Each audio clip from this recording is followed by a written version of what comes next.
There are times when you don't want your Apple Watch lighting up every time you move your wrist, like during a movie, a meeting, or when you're trying to sleep.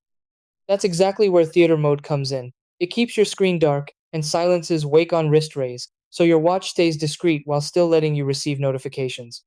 The confusing part for many users is that this feature isn't found inside the regular settings menu, so it can feel hidden if you don't know where to look.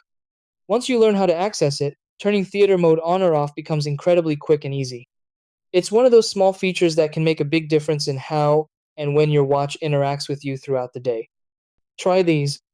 Step 1. Wake your Apple Watch screen by tapping it or pressing the digital crown. Step 2. Swipe up from the bottom to open the control center. Step 3. Look for the theater mode icon. Step 4. Tap the icon to turn theater mode on. Step 5. Notice the screen stays dark and won't light up on wrist rays. Step 6. To turn it off, open Control Center again and tap the icon once more.